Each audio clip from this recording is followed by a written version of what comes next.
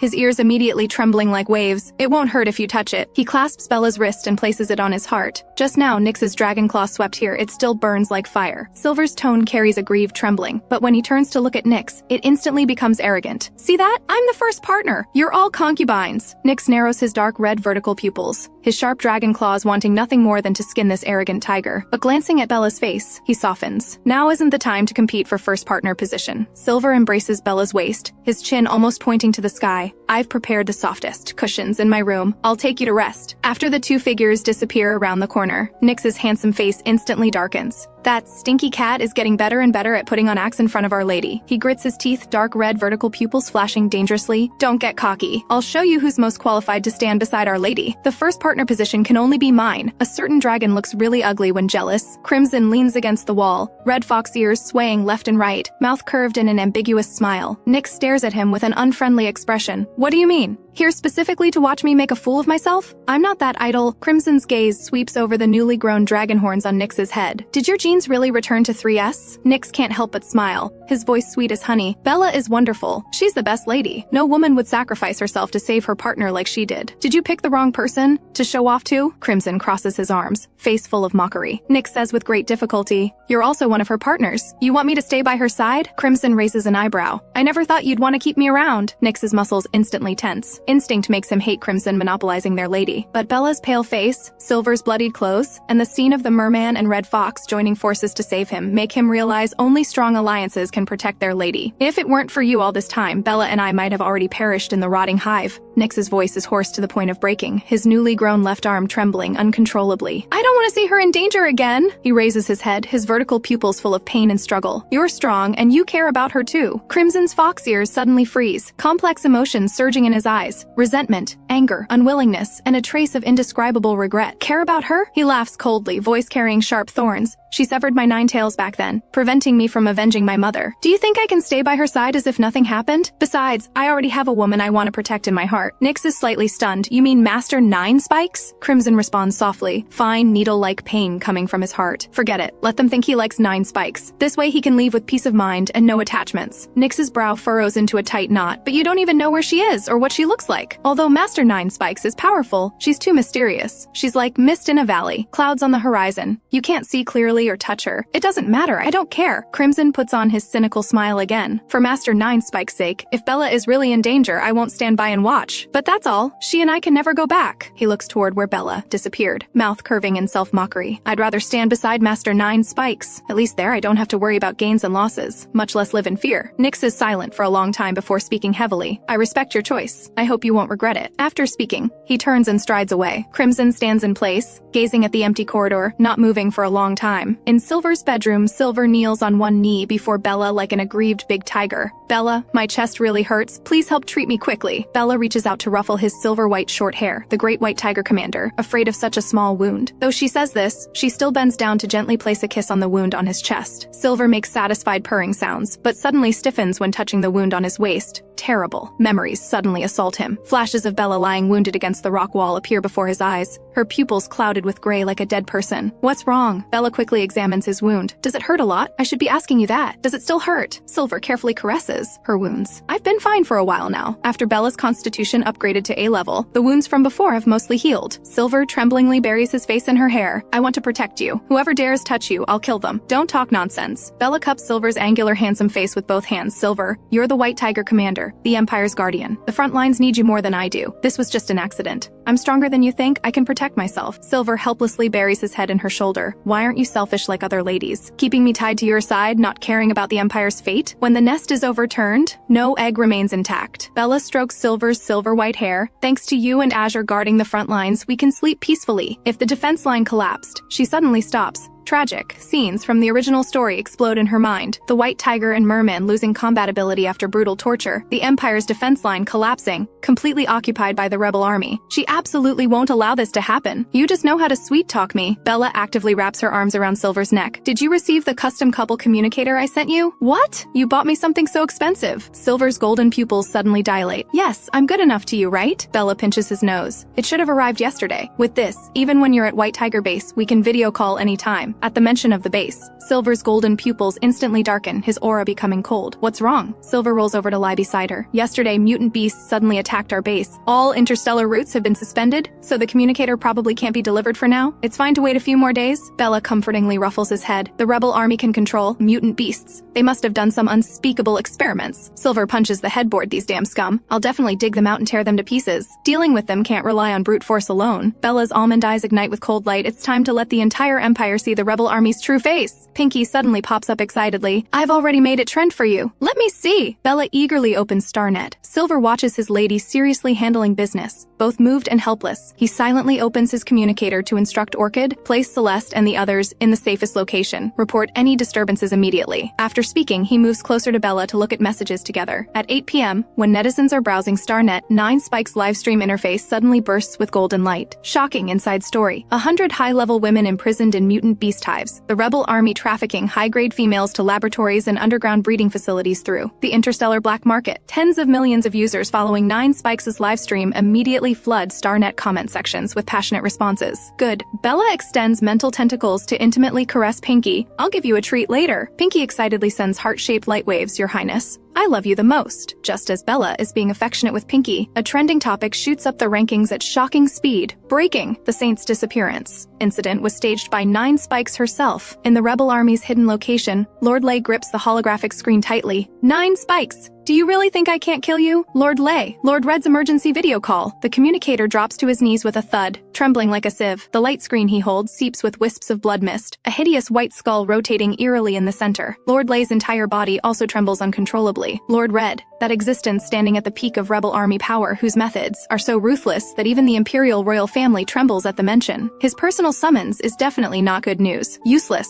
The crimson holographic projection shows a scarlet figure wearing a demon mask. Our 10-year setup in the Empire has been completely ruined by you. I didn't expect that fool Neil couldn't even handle a crippled partner in a woman. Shut up! A loser's excuses are more disgusting than mutant beast vomit. Lord Red waves his hand, condensing dozens of mental power blood blades hovering at Lord Lei's neck. I give you 3 days! If you can't completely ruin 9 Spikes' reputation, these blades will slice off your flesh and stuff it in your mouth. The holographic projection suddenly dissipates. Lord Lei collapses to the ground in cold sweat. Activate the defamation plan. Say the rotting hive was 9 Spikes' conspiracy. Those wounds on the Beastmen were self-inflicted. 9 Spikes colluded with them to stage a performance, establishing an omnipotent saint persona to make money. Hire another million paid trolls. Use the filthiest language to humiliate them. Remember to make the rumors about 9 Spikes colluding with mutant beasts shine brighter than a stellar explosion. Lord Lay's mouth curves into a venomous smile. 9 Spikes. When the entire galaxy is waiting for your fall, do you dare step down from your altar to personally catch this fatal blow? At 9 p.m., the Imperial Star Network explodes like an ignited powder keg. Breaking news! The Saintess's disappearance was actually staged by 9 Spikes herself. 9 Spikes earned over 300 million coins from just 2 live streams, more profitable than galactic pirate raids. Suddenly, one comment floods the screen. The truth about Celeste's incident exposed. She destroyed the Rat Clan to protect her infertile sister. All the high-ranking females trafficked with Celeste are evil women who murdered their partners. Speaking of evil women, a certain princess tops the list. She instantly whitewashed her reputation after becoming 9 Spikes' disciple. Terrifying when you think about it. These keyboard warriors, Pinky angrily extends his little claws. I'll blow up all their accounts like fireworks. Your master is in big trouble this time. Silver's ear tips tremble slightly. But this is Crimson's chance to shine. What can he possibly do? Bella turns her head, looking at the big tiger with confusion. Show off to 9 Spikes. That cunning fox still holds a grudge about you cutting off his 9 tails. He'll never live peacefully with you. Silver suddenly bites her earlobe. Divorce him quickly, and let him follow 9 Spikes. You're 9 Spikes' disciple anyway. If something happens to you, that cunning fox won't just stand by. You seem eager for him to leave. Bella narrows her eyes dangerously. Crimson is still my partner after all. If he runs off with my master, where does that leave my dignity? According to ancient Earth customs, cheating means drowning in a pig cage. Nonsense! Silver rolls his eyes. Crimson only agreed to marry you for revenge. He's never even held your hand. How is that cheating? Besides, you have me, Nyx, and Azure. That's enough. Give Crimson to your master. With his abilities, he could become the first partner. That would show your filial piety. Filial piety, my ass! Is Crimson some kind of tribute? Bella angrily pounds his head. If he chooses 9 Spikes, you should let go completely. The big tiger holds her tightly in his arms. I'm more handsome and obedient than him. Just look at me. Would this silly tiger still encourage the fox to compete for 9 Spikes' first partner if he knew you were 9 Spikes? Pinky nearly bursts with laughter. His jealousy jar is aimed at the wrong target. Bella feels a headache coming on. If 9 Spikes were really her master, she'd be willing to help Crimson. But the problem is, 9 Spikes is her alt account. Promise me you'll divorce the fox, okay? We'll discuss this later. First, let's help my master get through this crisis. I'll see what arrangements Crimson has made. Bella suddenly stands up. I'm coming too! The big tiger follows closely beside Bella. Watch over Celeste and the others, Bella says seriously. Don't let them go online. They can't handle this kind of public opinion damage. Fine. Silver's ears droop pitifully. Then be careful, I know. Bella soothingly touches the big tiger's ears and quickly heads to Crimson's room. Opening the door, a refreshing perfume scent hits her face. Crimson sits with a stern face, his slender fingers flying across the virtual keyboard. 9 holographic screens flash frantically in the air. Check all anonymous IPs from the past 3 months. Focus on those suddenly active Lurker King accounts. There might be inside traitors causing trouble. Hearing the door open, he turns to see Bella. What are you doing here? Master sent me to help. Bella sits down beside Crimson. How's the situation now? Everything's under control. Tell 9 Spikes that I'll handle this matter. Crimson's expression softens slightly as he turns back to instruct his subordinates. Kill all those rhythm-setting marketing accounts. Block the satellite signals from foreign IPs. Why are there still foreign IPs? Bella frowns. Last time Nyx caught a bunch of Imperial paid trolls, so this time all the trolls are from the Alliance side. Crimson orders coldly, no matter how much it costs, suppress this trending blacklist. Once Crimson's paid trolls enter the field, the comment section finally begins to turn around. The fox is so reliable. When it comes to public opinion warfare, we need him. If it were me, I'd just blow up their Star Network accounts. Pinky instantly transforms into a pink Peppa Pig, bouncing excitedly in Bella's consciousness. Wow! Lord Crimson is so handsome. Truly the top supporter. Bella can't help but scratch her face. Honestly, Crimson looks quite handsome in this domineering CEO mode. Rebel Army secret base. Lord Lay downs another bottle of mental power potion and coldly stares at the flickering data on the screen. The communications officer excitedly approaches. Sir, besides our paid trolls, many Imperial forces are secretly involved.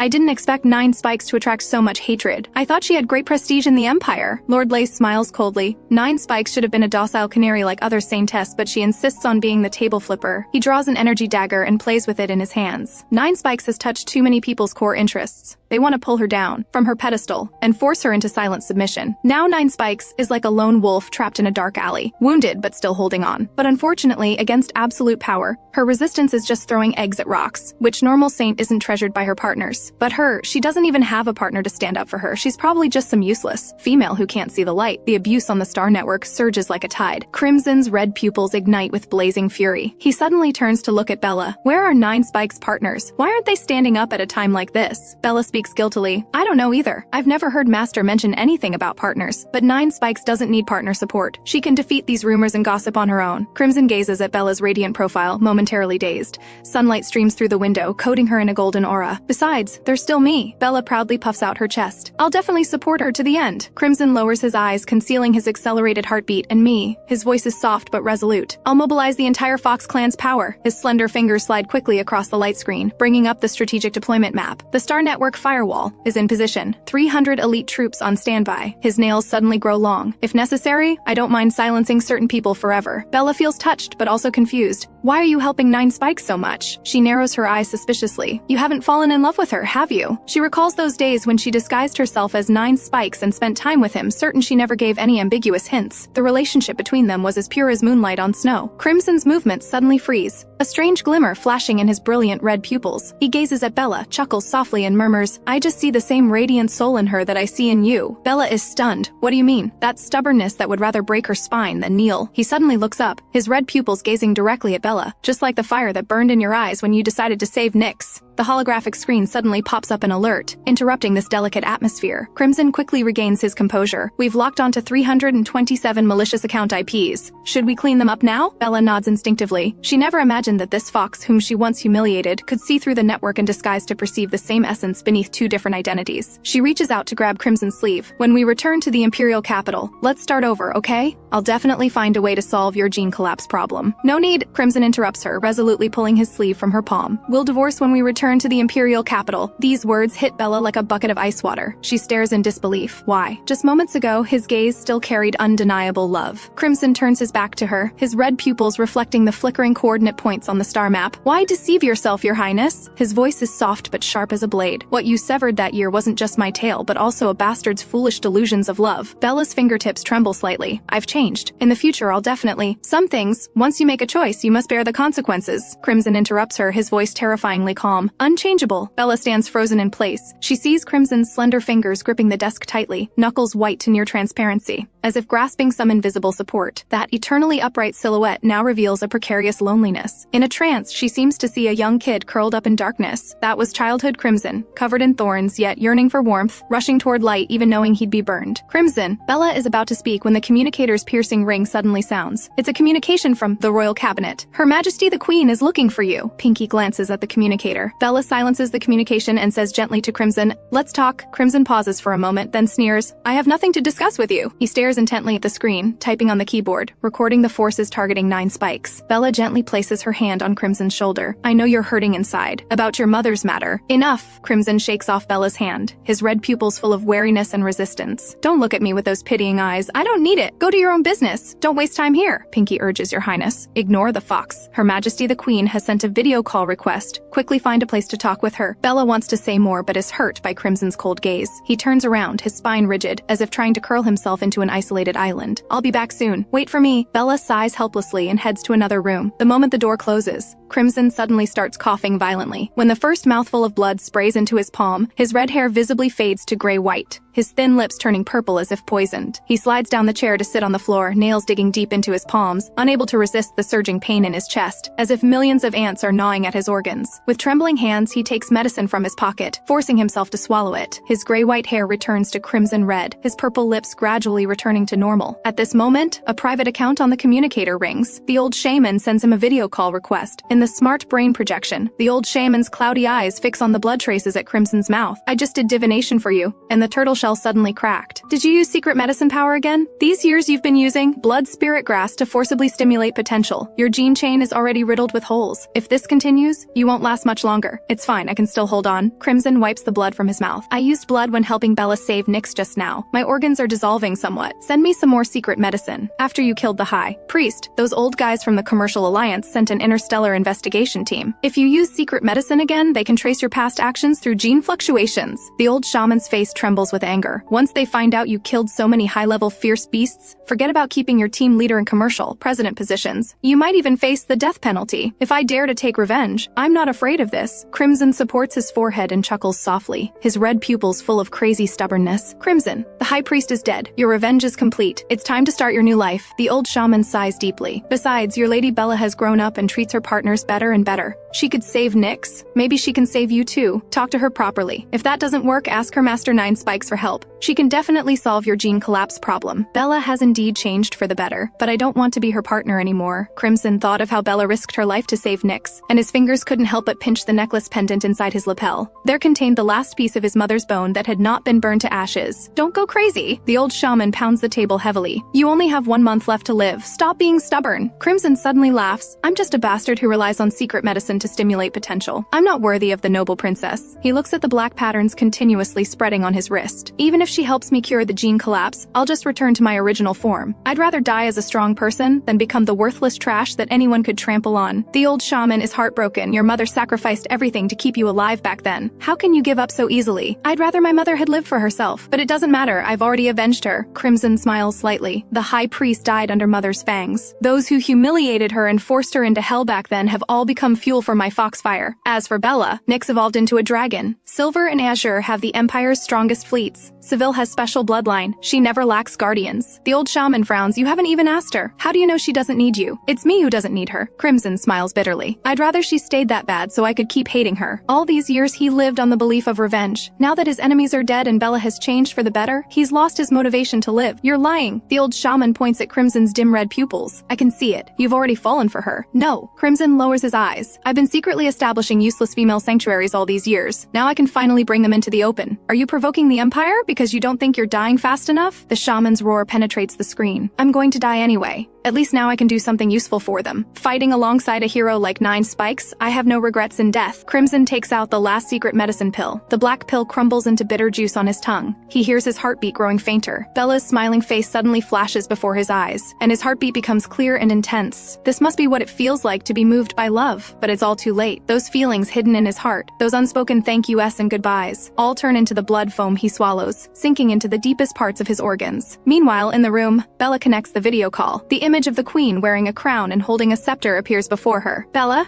are you all right? The queen looks Bella up and down, her deep blue pupils full of worry and concern. Bella feels maternal love from this noble empress, and her heart instantly becomes warm. She shows a smile and says gently, Mother, don't worry, I'm fine. Thanks to Nyx protecting me all along. And Azure and the others rushed to save me as soon as they heard I was in trouble. Queen Catherine's tense shoulders slowly relax. The fact that they came to save you shows your relationships have indeed improved. A flash of guilt passes through her eyes. She had thought Bella was lying before, but now she's certain her daughter has truly changed. Not only that, Bella picks up a steel bar and forcefully breaks it to show Queen Catherine. I've now reached A level, and my mental power has broken through to S level. Really? Catherine's deep blue pupils sparkle. How did you do it? Last time she checked, her daughter was only B level, but after just a few days she's reached A level, faster than riding a rocket. Thanks to Master 9 Spikes' careful guidance, Bella lowers her eyelids, her lashes casting small shadows below her eyes. Unfortunately, some people can't stand her being good to me and are scheming to destroy her. I've seen all those rumors online. They're just jumping clowns. Have your master come forward and make a statement, and the rumors will naturally collapse, Queen Catherine says dismissively. It's not that simple. Bella suddenly looks up. Those smear campaigns against Master 9 Spikes and my failed adult evolution accident are all rebel army conspiracies. They poisoned me with mutant beast spider toxins and ordered lizardmen to sign contracts with mind-devouring nightmare spider leader. Even second princess's injury was their doing. They want to destroy us and leave your throne without successors. Damn rebel army! Queen Catherine trembles with anger. She had suspected some people were secretly manipulating things but couldn't find clues. Now with living evidence before her, she wants to tear the rebel army apart. Mother, the rebel army fears Master 9 Spike's power most. This time they're using paid trolls to incite public opinion to destroy her. Bella takes the opportunity to influence Queen Catherine. The rebel army is the Empire's enemy, yet so many Imperial forces are helping them hunt down 9 Spikes. She brings up the power relationship map, with countless red dots flashing on the Imperial territory. These families helping the rebel army hunt 9 Spikes might all be Imperial traitors, seeking death. Queen Catherine mind pounds heavily on the armrest. Notify the Royal Cabinet, Galactic Regulatory Bureau, and Tribunal. Investigate this Star Network public opinion thoroughly. I want to see who's helping the rebel army behind the scenes. Also, immediately freeze all involved families' assets. I'll uproot these rebel army supporters completely. Activate the Royal Secret Guard. Find the rebel army leaders at any cost. Open the Royal Special Protection Channel for 9 Spikes. Any negative comments against her must be removed within 5 minutes. I'm protecting 9 Spikes. Bella watches her mother's decisive manner, a secret smile curving her lips. Pinky can't help giving a thumbs up. Your Highness, your borrowing a knife to kill strategy is brilliant. Those Imperial people want me dead, so I'll let them taste being beheaded by the Imperial sword. Bella sneers. Aren't they just bullying 9 Spikes for having no backing? I'll show them Queen Catherine. Your Highness, your coordination with the 9 Spikes identity is perfect. First, using 9 Spikes' Star Network influence to whitewash the princess's evil female reputation.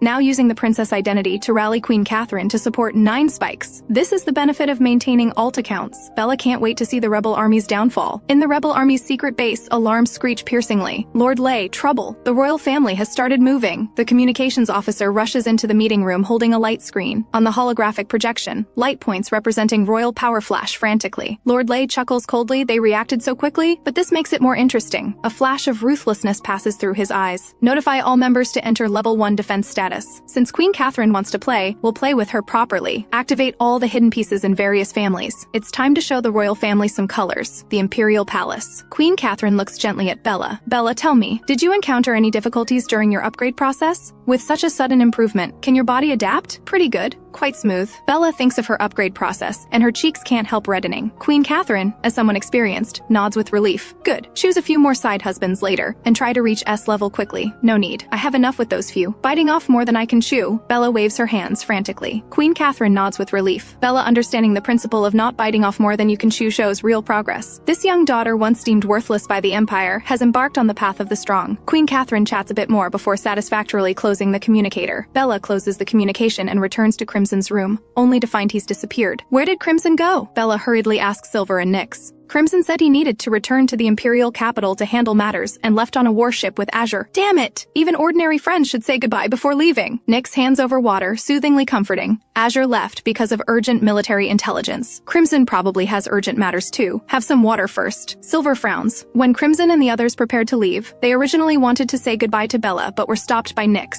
This dark poison dragon seriously said, "Don't disturb Bella's meeting with the queen, I'll convey the message," and now he's pretending to be fair. Clearly, he doesn't want them to have more contact with Bella. Nyx notices Silver's subtle actions, slightly raises an eyebrow, his expression remaining calm. He doesn't think he did anything wrong. If Crimson and Azure truly cared about Bella, they would naturally stay and wait for her. Being manipulated by him only proves they're not sincere enough. He won't let insincere people stay around Bella longer. I'm still worried about him. Bella frowns, remembering how Crimson used his charm ability to help her deal with Neil. She sends Crimson a message. How are you now? Do you have time to chat with me? I'm very worried about you. The merman warship travels through deep space. Crimson leans against the wall, fingertips pressed to his lips, coughing muffledly. Sharp, dull pain comes from his chest. Every breath burns with pain. The communicator screen suddenly lights up, and Bella's message pops out. Crimson lowers his eyes to stare at the screen, his lips involuntarily curving up, the gentleness spreading from his eye corners, almost drowning him. So you do worry about me, he repeats over and over, his voice carrying joy he himself hasn't noticed. He carefully screenshots and saves the conversation interface, as if collecting the world's most precious treasure. But the next second, coldness creeps back into his eyes. Can't drag her down. The Imperial princess doesn't need a worthless partner. Hoarse whispers mixed with coughing spill out. Crimson endures the chest pain, forcing himself to type cold words. Hypocrite! Divorce papers are ready. Don't disturb. Staring at the successful send notification, he murmurs. Forget me. Opening Bella's avatar one last time, he looks longingly at her sweet smile. The moment he confirms blocking her, it's like personally extinguishing the last flame in his heart. He turns away, facing the endless darkness outside the narrow window, swallowing all his feelings deep into his stomach. After one more jump point, we'll reach the sea. Will you come with me? Azure approaches, the sea salt scent from his ice blue long hair filling the entire cabin. I'm leaving. Crimson smoothly puts away the communicator, returning to his lazy, alluring demeanor. He puts on his dark red robe, and when he turns, he's like a wounded bird still stubbornly soaring high. Azure looks at Crimson's pale face, about to ask if he's feeling unwell, when Crimson suddenly stops. Protect Bella. Well, what do you mean? Azure frowns. Why does his tone sound like he's entrusting final wishes? Protect her well so she doesn't drag me down. Crimson deliberately scoffs, but his fingertips gripping the communicator turn pale from the force. Bella, those words "I'm very worried about you" keep echoing in his mind, bitter emotions almost bursting through his throat. He can only bite down hard on his molars, crushing all tenderness into thorns. There won't be a next time. Azure recalls the danger Bella faced this time, killing intent surging around him. He secretly swears, after returning, he'll send troops to sweep away the rebel army and absolutely won't let them harm Bella. Good. After dropping these words, Crimson's proud figure gradually disappears into darkness.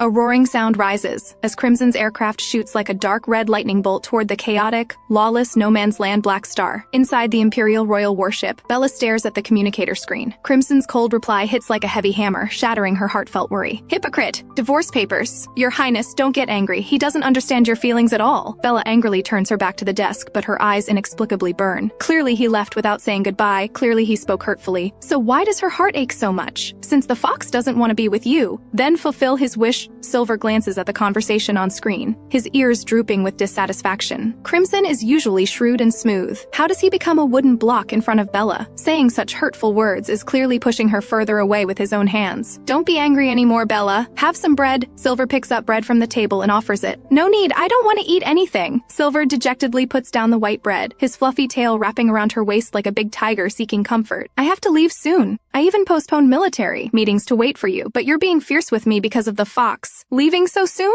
Bella grabs Silver's sleeve. Why didn't you say so earlier? The mutant beasts in Black Canyon are stirring. Cedric is afraid he can't hold them and is urging me to return quickly. Silver buries his face in Bella's shoulder. I don't want to leave. I want to stay with you forever. Military matters are important, Bella gently soothes. When you return, I'll treat you to deer beast meat, then I want the most expensive kind. Silver immediately looks up. The kind with star glaze sauce and crystal truffles. No problem. Bella smiles slightly, the Imperial Princess's aura fully displayed. I have plenty of money. I could book the entire restaurant. Bella, you're so good. Silver pecks her cheek, then deliberately raises his chin toward Nyx. Even if you can cook delicious food to please Bella, I'm still her favorite. Silver's voice is sticky like honey. My heart hurts. Give me a kiss, okay? All right. Bella helplessly stands on her tiptoes and pecks his chin. Not enough! Silver sweeps his long arms around her, confining her in his embrace, and lowers his head to kiss those soft lips. Veins bulge on the back of Nyx's hands. He wants to rush over and twist off that stinky tiger's head, but reason keeps him in place. Endure, Nyx repeatedly tells himself. This stinky tiger is going to Black Canyon and won't return for at least 1 or 2 months. During this time, he can have Bella to himself. Just as his patience nears collapse, Bella suddenly grabs Silver's ear. Getting carried away, huh? Do you still want to hold that military meeting? I just can't bear to leave. Silver rubs against her like a spoiled puppy. Bella reaches out to rub his fluffy ears. Go back and train well. Video call me when you're free. If you dare get distracted on the battlefield, I won't forgive you. Yes, ma'am. Silver instantly revives, but suddenly wilts again, lying against her neck and holding Bella tightly. You clearly disliked Nyx so much before, but this time, when you both fell into the rotting hive, you were even willing to sacrifice yourself to save him. If only I had been the one to accompany you to the rotting hive, I would have protected you well and not let you fall into danger. Bella's heart aches as if being grabbed. Both partners are very important to her, but the loss in the big tiger's eyes makes her very flustered. She opens her mouth, about to comfort him, but Silver suddenly looks up. Just kidding. I'm just a bit jealous. I can't stand seeing you and him in life and death situations together. You jealousy king. Bella rubs the soft fur behind his ears. I'm jealous because I like you. Don't forget I'm your first partner. I know. Bella gives him a light kiss on the nose tip. The big tiger's waist communicator suddenly beeps. White Tiger Marshal. The starship departs in 1 minute. The big tiger reluctantly releases Bella. Wait for me to return. Is lady so reluctant to part with the silly cat? Nyx's voice sounds. Bella turns and bumps into the cool shadow. Nyx? You're a mature dragon now. Don't learn from the big tiger's constant jealousy. Ancient Earth has a saying, the crying child gets milk. Nyx's voice seems squeezed from deep in his chest. I want some too. As soon as he finishes speaking, he lowers his head and bites Bella's lips, as if declaring sovereignty. After a long time, he releases her. He carries Bella horizontally. Lunch is on the terrace. There's Starglow fish steak you like. I'll carry you there. Starship Terrace. Nyx cuts open the steaming fish steak and brings it to Bella's lips. Open your mouth. The rich oil fragrance spreads on her tongue, but she can't resist the tide-like drowsiness.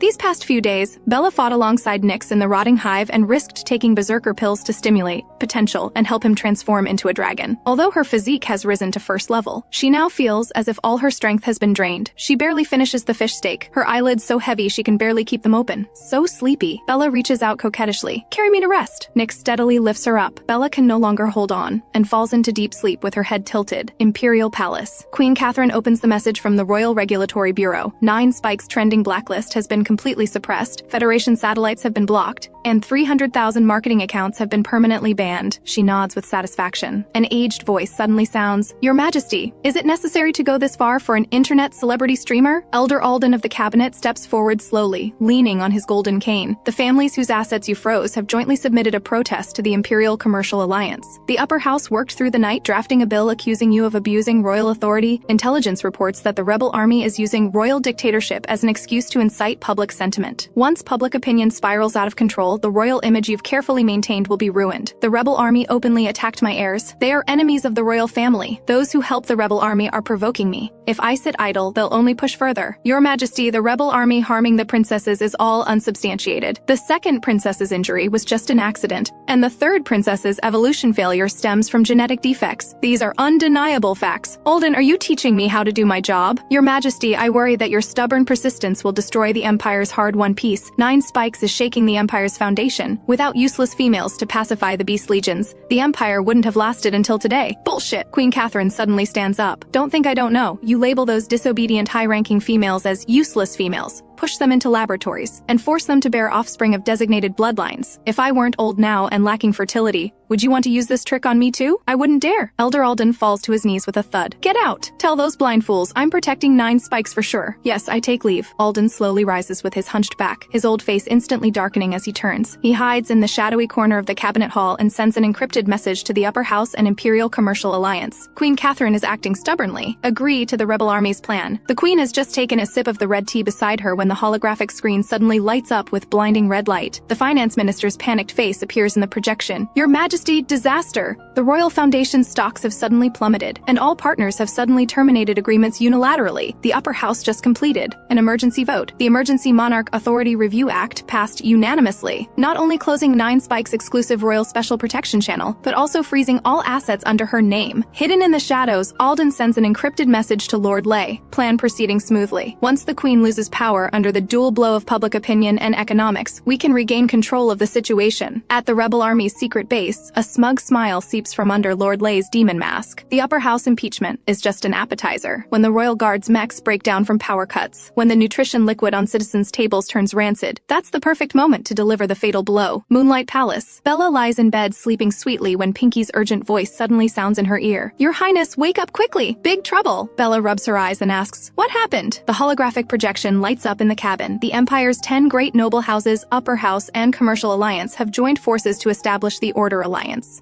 comprehensively suppressing all forces of Her Majesty the Queen, the 4 great partners, and you. Bella suddenly sits up straight. What ruthless methods! These Imperial forces aren't just targeting 9 Spikes. They want to sever the entire royal family's wings and completely crush everything Queen and Nyx have worked hard to build. Your Highness, Elder Alden sent you a secret letter. As long as you publicly condemn 9 Spikes' crimes, all charges against the 4 great partners can be dropped. What a tempting condition. Other women might be moved. Unfortunately, she is 9 Spikes. Stab herself? The cabinet also says if you can persuade 9 Spikes to submit to the Empire and marry into the 10 great houses, they'll grant her a noble title. Don't tell me you want me to reveal my identity to appease them. Bella's expression turns dark. No, Your Highness, you absolutely cannot expose that you are 9 Spikes. Even in front of the Queen and your partners, you absolutely cannot reveal any clues. What's wrong? Bella hears the seriousness in Pinky's tone. See for yourself, Your Highness. Pinky opens the dark web bounty interface. 1,000 billion star coins bounty for 9 Spikes' true identity. Dead or alive. Divine Maiden bloodline must be controlled by the Empire. Bella is puzzled. Although her recent livestream performances were impressive, they're not worth 1,000 billion. A beast god prophecy appeared 100 years ago. Pinky's voice trembles. The Divine Maiden will descend. Her offspring will inherit beast god power and reshape beast star order. Over the years, any woman considered related to the Divine Maiden became breeding tools for noble houses. Even the Queen was forced to marry partners from noble houses back then. Now the dark web is spreading rumors that 9 Spikes is the Divine Maiden. If your identity is exposed, the best outcome is forced combination with dozens of noble partners. The worst is being locked in a secret laboratory and drained of every last bit of value. I don't want you to become like that, so you absolutely must not expose your identity. Bella grips the water cup tightly. Those bloody, dark plots from the original story surge in her mind. I absolutely won't let myself fall into such a situation. My lady, you're awake. The cabin door opens and Nyx says gently, breakfast is ready. Bella looks up and asks, Nyx,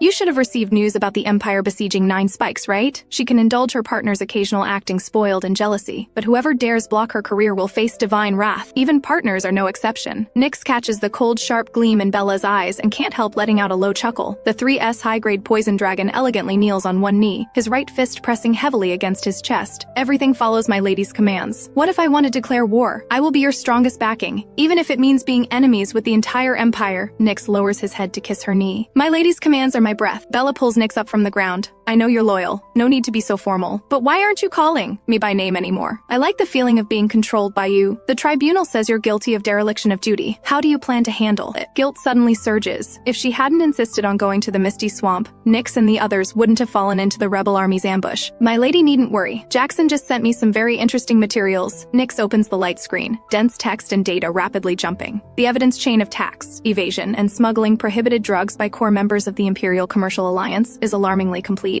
They're forcing the tribunal to make an issue of the Misty Swamp incident, so I'll make their backyard catch fire and leave them too busy to care about anything else. You plan to counterattack with this information? No, this is just an appetizer. Having been in the tribunal for so long, Nyx has dirt on countless Imperial nobles. Releasing just a bit could leave them struggling to protect themselves. I wonder how the Big Tiger and Merman are handling having their military funds withheld. Bella frowns deeply. Don't worry. The White Tiger and Merman fleets have long been dissatisfied with military fund embezzlement. Their counterattack will only be more fierce than mine. My lady just needs to support 9 spikes with peace of mind. Leave the rest to us. Even if it means being enemies with the entire empire, we'll clear all obstacles for you. At this moment, Nyx's wrist communicator flashes red. Executive Sir, the chief judge is calling an online meeting requiring you to explain the dereliction of duty matter. Go do your business. Battle intent flashes thick in Bella's eyes. She'll also show those hunting 9 spikes some counterattacks. Come, let's go see Celeste and the others. Bella rises and heads to the medical bay. At this moment, Pinky suddenly says, Queen Catherine is looking for you. Bella connects the video call. The Queen's face shows undeniable fatigue. Bella, I suspect someone in the royal cabinet and upper house is colluding with the rebel army. They want to use public opinion to strangle 9 spikes. Have her lay low first, and I'll let her come out after I clean up the traitors. Mother, counterattack is the best defense. 9 spikes will live stream helping Celeste and the others with treatment, using real skills to crush all rumors. Are you sure 9 spikes can do it? The Queen frowns, the dark circles under her eyes growing heavier. Don't worry. Bella's almond eyes flash with determined light. Fighting light rises in Catherine's sunken eye sockets. Good. As long as 9 spikes can cure Celeste and the others, I'll let those traitors know what happens when you offend the royal family. Mother, rest assured. Bella straightens her spine. This live stream will let the entire galaxy know that royal dignity cannot be trampled by anyone. The Queen looks at Bella with relief. Her daughter has grown up and can fight alongside her. After this battle ends in victory, she must reward her daughter well. The communication ends. Bella stares at the overwhelming dirt on the Star Network. Fierce battle intent rising in her almond eyes. Want to kill with borrowed knives? This time I'll make that knife stab right back. Pinky posts an announcement. 9 spikes prepares to livestream treating Celeste and the others. I'll show the entire galaxy who the real joke is. In the virtual hall of the Star Network Underground Casino, the odds for 9 spikes treatment failure are hyped to 150. Bella instructs Pinky, bet 50 million on 9 spikes winning. Understood. The rebels' secret base. Lord Lay stared at the preview screen for 9 spikes live, a sinister quirk on his lips. 9 spikes has finally shown up. I've planted a surprise in Celeste and the others, and I really want to see her expression when she reveals the prize. The communicator approached cautiously. Sir, what if 9 spikes truly has a way to save Celeste and the others? Impossible! Even the Beast God can't save them, Lord Lay declared firmly. Notify the trolls and marketing accounts to make this live broadcast 9 spikes burial place at all costs. Yes, the communicator immediately took the order and left. 9 spikes, the game begins. On the royal battleship Moonlight, the medical files of Celeste and the others float before Bella. She loosens the pearl buttons at her collar. 30 minutes until the live stream. Tonight, I'll make those haters kneel and call 9 spikes a merciful mother. Just then, a knock sounds at the door. The rich mandala sent from Nyx's body almost takes solid form. He props one hand against the smart brain, trapping Bella in his arms. My lady, I've missed you so much. Your Highness, Nyx lost control of his power again during the meeting and went berserk. Please be careful, Pinky, reminds her. Bella grabs Nyx's wrist in return. Did you clean up the tribunal court situation? Nyx lowers his head until their noses almost touch. Those old fools all behaved themselves after seeing the leaked information. Bella stares at the bloody marks on his neck. Next time you lose control of your power, I'll throw you to fight the mutant beasts. They went too far. Nyx lowers his eyelids pitifully. Kiss me, won't you? Don't do this again. Bella bites his lip as punishment. Tell me, what do you need me to do for 9 spikes livestream? Bella opens her smart brain and pulls up the medical files. Nothing needed. Of the 20 women rescued from the rotting hive, 17 were trafficked for a short time and are fine after treatment in the medical pods. The only trouble is the 3 older women, including Celeste. But it's fine. I'll assist 9 spikes with the treatment. Bella's constitution upgraded to A level, her mental power to S+,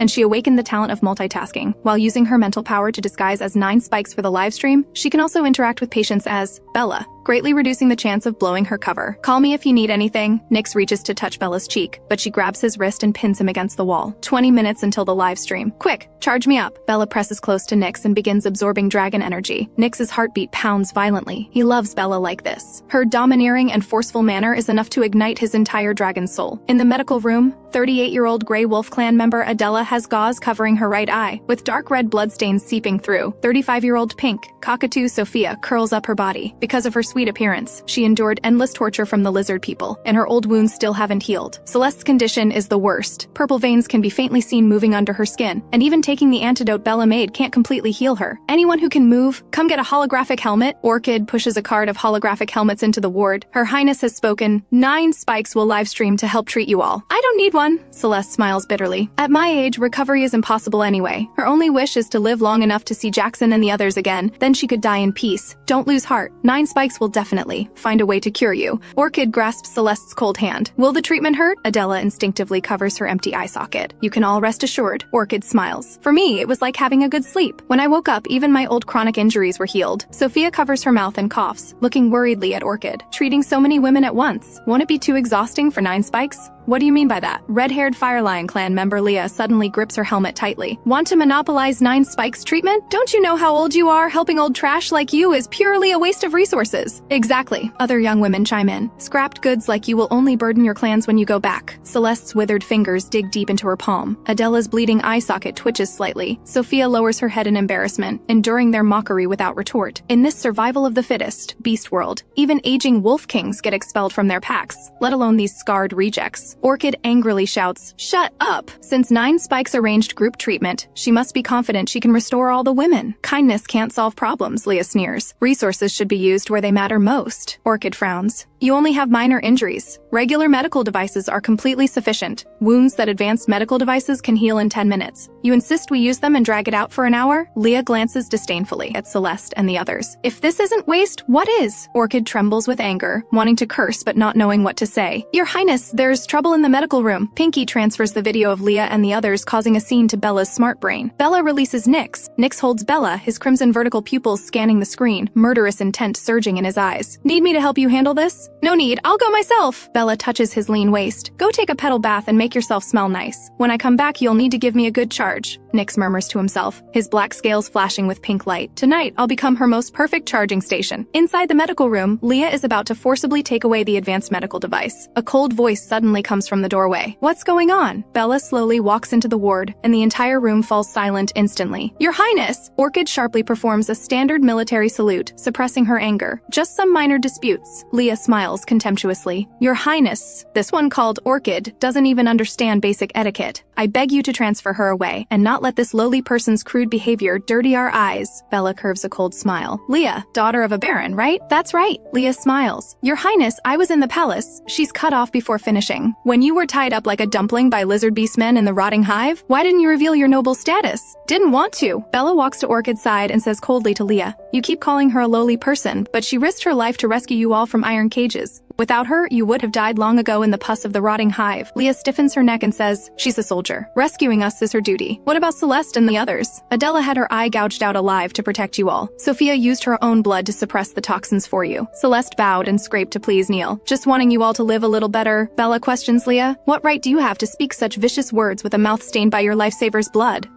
She grabs a holographic helmet and smashes it at Leah's feet. Open your snobbish eyes and see clearly. What 9 Spikes wants to treat was never selfish trash like you, but these warriors willing to risk their lives for their companions. Leah's face instantly turns pale as paper. The concepts she'd been indoctrinated with since childhood shatter like glass struck by a heavy hammer scattered all over the ground. The other young women also lower their heads. They look at Celeste's scarred hands, Adela's blood-stained gauze over her eye socket, and Sophia's face twisted from enduring pain. Only now do they realize that these burdens they despised had desperately protected them at life-and-death moments. Orchid's eyes redden. She never imagined that her Highness would stand up for lowly people like them. In my view, there are no distinctions of high and low. Bella surveys everyone in the ward. Who deserves to be saved isn't determined by bloodline, but by heart. From today on, whoever dares to look down on their companions, I absolutely won't forgive them. Just then, the live stream countdown suddenly sounds. Pinky reminds her, Your Highness, 5 minutes left until the live stream begins. Got it? Bella's pupils are cold as ice. In a moment, I'll assist 9 spikes with the live stream treatment. Those who want to receive treatment, put on your holographic helmets and sit properly now. 20 holographic helmets light up with blue light, connecting into one piece. Bella instructs Orchid, watch them closely. Anyone who dares cause trouble, deal with them directly. This live stream isn't just a rescue operation, but a crucial battle against the rebel army. Absolutely no mistakes allowed. Yes. Orchid snaps to attention and pulls out a tranquilizer gun, standing at the door. Bella opens her smart brain, the mental power patch on her neck slightly heating up. She takes a deep breath, closes her eyes, and pours all her mental power into the smart brain. The broadcast notification sounds. The stirring Phoenix Divine song thunders forth. 9 Spike's sleeves flutter as she steps to classical music onto the live stream interface. 30 million viewers instantly flood the comment section, with dense reward barrages filling the screen. Bella watches the constantly jumping gold coin amounts, her eyes growing warm. So many fans were silently standing behind her after all. She points the live stream camera at the main screen of the medical device, and 20 test reports slowly unfold. Pinky simulates 9 Spike's voice to introduce. Tonight's live stream treatment targets are rotting hive survivors. I will help them clear toxins and restore their fertility. Before the words finish, the comment section is instantly flooded with black barrages. The haters' malice spreads across the screen like boiling toxic fog. But Bella suddenly speaks. For this treatment, I will guide them to use mental power for self-repair. Deep in the rebel army base, Lord Lei stares at the live stream. Guide women to use mental power to repair their bodies? What big talk? The communications officer says in shock. Lord Lei, mental power repair is a witch clan secret. Could 9 Spikes really be a witch clan woman? Impossible. Even the witch clan high priest hasn't penetrated this secret. How could 9 Spikes know? Sir, she dares to say this in a live stream watched by tens of millions. She must be confident. If she really succeeds in guiding them, all our previous arrangements will be wasted. This time they mobilized all their hidden pieces to successfully get the upper council and the 10 great families to move against the queen. If they fail, they're all finished. Even if she really has mastered the secret, I'll turn the entire live stream into a graveyard for women. Lord Lei grins maliciously and pulls a writhing object from his pocket. This is an evil spawn. Neil signed a forbidden contract with the spider mutant beast mastermind. Lord Lei caresses the eggshell. Celeste and the others' bodies have already been contaminated by Neil's evil spawn. When they tear each other apart in gene chain collapse, who will still believe 9 Spikes nonsense? Meanwhile, in 9 Spikes live stream, just as Bella extends her snake fang mental tentacles into the holographic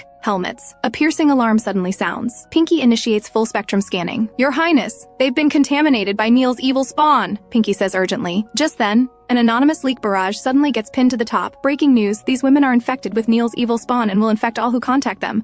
9 Spikes is poisoning people. The entire comment section suddenly falls into eerie silence. 3 seconds later, crimson panic surges like a tide. Evil spawn? This is an interstellar forbidden technique. These women must be executed immediately. 9 Spikes is an accomplice too. Burn them all. Red reports and complaints spike to 1 million, and 9 Spikes live stream instantly goes black. Your Highness, Celeste and the others' gene chains are being devoured and about to collapse. You can't save them anymore. They absolutely cannot die. Bella uses her mental tentacles to help stabilize their gene chains while pulling out regeneration fluid to inject them. Don't waste your efforts. Celeste coughs up bloody foam with mucus. That beast Neil actually planted evil spawn in our bodies. Letting him die like that was too easy on him. Your Highness, go save Leah and the others. Their contamination is lighter, Sophia says trembling. We're beyond saving, just burn us. Your Highness, they're beyond saving. You must leave immediately. Orchid steps forward to pull Bella away. If you get infected, even Queen Catherine can't save you. There must be a way. Bella's nails dig deep into her palms. Just as despair is about to overwhelm her, fabric rustling suddenly comes from the corner. The worn backpack Celeste brought from the rotting hive is slightly moving. Orchid suddenly rushed out and returned with a small white figure in her hands. The palm-sized body was wrapped in dirty rags. The little white mouse had a pink tail and ruby-red eyes filled with tears. It was kicking desperately at Celeste. Mother, help me! These words strike like thunder, freezing everyone in place. When did you give birth to a cub? Leah stares blankly at Celeste. I didn't. Celeste quickly shakes her head. The lizard tribe has never given birth to females. Mother, it's me, Momo. The originally palm-sized, cute little mouse instantly transforms into a 1-meter-tall mixed-blood lizard cub. It's you. Celeste looks in shock at her lizard scales. This is the mixed-blood cub she had with Neil, the lowest existence in the tribe. Mother finally recognizes Momo. Weren't all the lizard people burned to death? Why is this mongrel still here? Burn her quickly. This cub cannot be kept. Orchid also hates Neil's bloodline and grabs her neck, about to kill her. Wait. Bella looks at this mixed-blood mouse cub and suddenly remembers an important plot point. This little one might be Celeste and the other's savior. She crouches down, her voice unconsciously softening. Little one, can you tell me what the herb you're holding is called? This is what Momo prepared for Mother. Mother loves this fragrant white grass the most. Celeste, how is this white spider grass different from what you gave me before? Bella can feel this herb contains strange power. It doesn't seem to be white spider grass? Celeste shakes her head. All the previous white spider grass died. Only one grew next to the big spider. Momo watered it every day and raised it for a long time before it grew. The white-furred mouse cub places the herb in Celeste's palm. If you eat this herb, the bad guys won't won't throw you to feed the big spider. Then Adela suddenly asks, the white spider grass you gave us before, did she find that too? Celeste nods. If I had known she brought, I would never have eaten it even if I died. This monster who's even more monstrous than Neil. Adela grits her teeth. She's not a monster. She's a hero sent by the beast god to save you all. Your Highness, what do you mean? Celeste, haven't you noticed? Since you got this herb, the evil spawn in your body has been suppressed. It's true! Celeste looks at Momo in disbelief. Your Highness,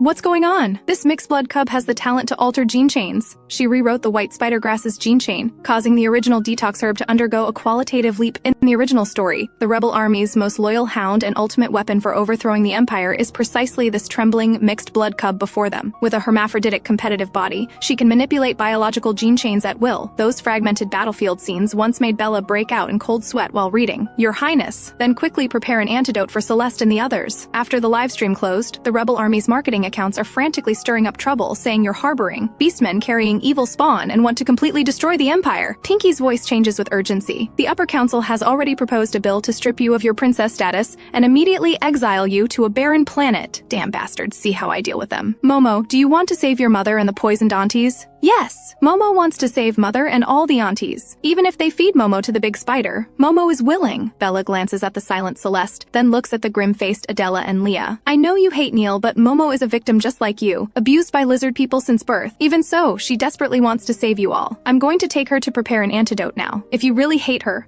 so much you won't accept treatment, say so now. Adela's nails dig hard into her palm. She's about to refuse when she glimpses Momo curled up in Celeste's arms. Adela, don't let hatred blind your eyes. Sophia pats her hand. Don't reject kindness. Adela suddenly closes her eyes as blurry memories surface. When she was delirious from spider toxins in the iron cage, a cub had timidly comforted her. Auntie, don't be afraid. It won't hurt after eating the herb. Leah and the others also lower their heads. Compared to hatred, staying alive is most important. Since you've decided to accept Momo's treatment, listen well. Bella's sharp gaze sweeps over everyone. Momo's existence must rot in your stomachs. If anyone leaks information about Momo, I'll immediately send them to meet the beast god. Adela speaks with difficulty. Understood. The other women also quickly nod. I've already placed restrictions in your consciousness. If anyone leaks secrets, I'll know immediately. After intimidating them, Bella satisfyingly takes Momo toward the pharmacy. Momo, use your talent to extract the purest life force from the herb. Bella places the white spider grass on the lab table. Okay. Momo wraps her tail around Bella's wrist. Bella drives her mental tentacles, gently drilling into Momo's consciousness. The white tentacles help charge her while Big Mouth Tentacle and Snake Fang Tentacle drill into her claws, supporting the herb extraction in midair. When Bella's last trace of mental power is exhausted, a silver white stone with a lizard head and spider body floats in midair. Bella staggers and grabs the lab table. Success! Momo, you're amazing! Come on, let's go save your mother and aunties. Bella holds Momo tightly and opens the treatment room door. The silver white stone in her palm suddenly bursts with intense light. The evil spawn on Celeste and the others drill out from festering spots and stick above the silver white stone. Absorb! Bella shouts sternly, and the silver white stone blazes with light. New skin grows on Celeste and the others. Orchid, burn it! At Bella's command, all the evil spawn are destroyed, and the silver white stone, having exhausted all its energy, turns to ash. At the rebel army base, a blood-soaked lab technician staggers out. Sir, the mind-devouring nightmare spider evil spawn gene chains in culture dish number 7 have collapsed. What did you say? Lord Lay stares fixedly at the surveillance screen. The spider evil spawn the rebel army spent countless effort cultivating are rapidly rotting to ash in the culture fluid. Just then, a piercing electronic notification sounds. 9 Spike's livestream has reopened. Inside the medical room, air purifiers emit low-frequency humming, filtering out the burnt smell after removing the evil spawn. Celeste and the others collapse on the floor. Clearing the evil spawn exhausted all their mental power. They can't even lift their eyelids, breathing weakly like candle flames that could be extinguished at any moment. Quickly put on the holographic helmet.